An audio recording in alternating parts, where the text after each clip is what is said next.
गन्ना तो उस अनुपात में, और पश्चिम चंपारण फिर बहुत सारे जगह भारत में भी हो रहा, लेकिन गोपालगंज में एक ऐसी खूबी है जो बिहार में और देश के लिए भी रोल मॉडल का काम कर सकता है, महिला क्षेत्र से संबंधित है। बताइए, अब तो बता जी दीजिए। सर, वहाँ का लिंगानुपात सर्वाधिक है जो कि लोगों को प्रेरित कर सकता है। बहुत बढ़िया। आप बीएड की है तो फिर शिक्षिका क्यों नहीं बनना चाहती हो? शिक्षिका बनने में केवल मुझे बच्चों के लिए ही कार्य करने का अवसर प्राप्त होगा, लेकिन एक प्रशासक के तौर पे मुझे सभी वर्गों के लिए कार्य करने का अवसर प्राप्त होगा। और यानी प्रशासक बन के आप शासक भी बनना चाहती हैं? अच्छा, शिक्षा नीति बताइए सर, बताइए। प्रशासक बन के आप शासिका भी बनना चाहती हैं, कह सकते हैं? नहीं सर। प्रशासक और शासक में क्या अंतर है? शासक जो होता है वो शासन करता है और जनता की नीतियों का निर्माण करता है, और प्रशासक उसका अच्छे से क्रियान्वयन करता है। हमारे बिहार में शिक्षा बहुत ज़्यादा पिछड़ा हुआ है। जी सर। वो आप बीएड कर लिए हैं, जी। हमें लगता है कि आप शिक्षा को बहुत अच्छी कंट्रीब्यूट कर सकती हैं। जी सर। यदि आपकी तरह से शिक्षाविद प्रशासक बनने की कोशिश करें तो कैसे शिक्षा सुधार हो सकता है?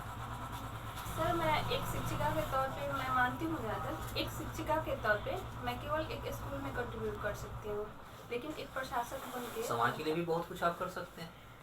लेकिन सर, प्रशासक बन के भी तो अन्य बहुत सारे स्कूल के लिए क्या वहाँ पर आप खुद नीति निर्माण कर सकते हैं? नहीं सर, नीति निर्माण नहीं कर सकते हैं, लेकिन नीतियों से संबंधित सुझाव दे सकते हैं सरकार को। जैसे अगर मुझे कोई खामियां दिखती है तो उससे संबंधित रेगुलेशन से संबंधित हो गया। क्या आपको लगती है कि सरकार आपकी बात मानेगी?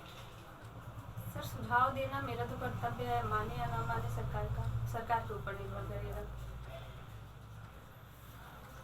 जीव विज्ञान आपका ऑनर्स रहा, जंतु विज्ञान। जी सर। तो जंतु विज्ञान जैसे विषय को छोड़कर बायोटेक्नोलॉजी में बहुत उस क्षेत्र में फील्ड है, फिर आप इस क्षेत्र में आना चाहते हैं, क्यों? सर, प्रशासन के क्षेत्र में आने के लिए मेरी शुरू से अभिरुचि रही है, इसलिए मैं आना चाहती हूँ। अच्छा, ये तो फिर आप ले लिए हैं दूसरा विषय वैकल्पिक विषय के रूप में। ये तो कंफ्यूजन बताता है। ये तो पूरी तरह अव्यवस्थित है। तब तो ये आप जो पढ़े सब बेकार हो गया।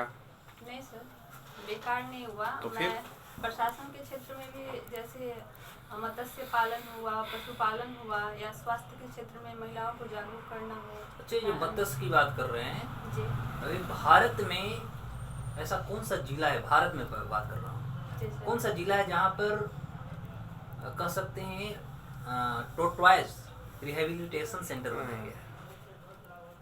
बता सकते हैं? ऐसे तो है बिहार का कोई जिला जो भारत में स्थान रखता है? भागलपुर। थोड़ा उसके बारे में कुछ बताइए, क्या क्या है? सर, भागलपुर में कछुआ के संरक्षण के लिए केंद्र बनाया गया है। किस तरह के कछुआ रहेंगे?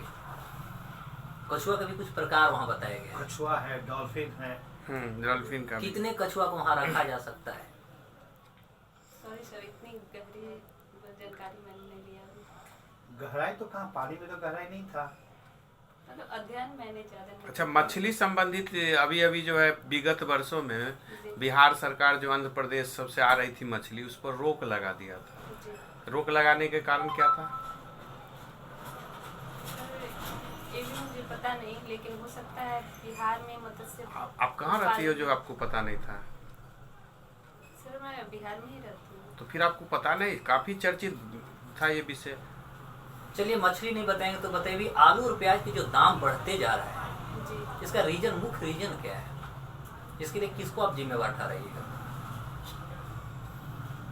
सर, इसके लिए जिम्मेदार सरकार को ठहराएंगे। क्यों? क्योंकि सर, आलू का मतलब जब उत्पादन होता है तो उसके कुछ ऐसा नियम है जिसमें कुछ रिफॉर्म किए गए, उसके बाद से आलू प्याज के दाम बढ़ने लगे? जी, आवश्यक वस्तु संशोधन अधिनियम 1955 है सर। इसमें क्या क्या संशोधन किए गए? क्या कौन कौन सी चीज़ों को जोड़ा गया, कौन कौन सी चीज़ों को उसे निकाला गया? सर, इसमें आलू, प्याज और भी है सर। आलू तो आप सरकार के विरोध करेंगी? क्योंकि तो आवश्यकता वस्तुएं थी, इसको आवश्यक वस्तु के श्रेणी से निकाल दी गई, तो विरोध आप करेंगे? फर्ज तो बनता है ना। विरोध नहीं करेंगे?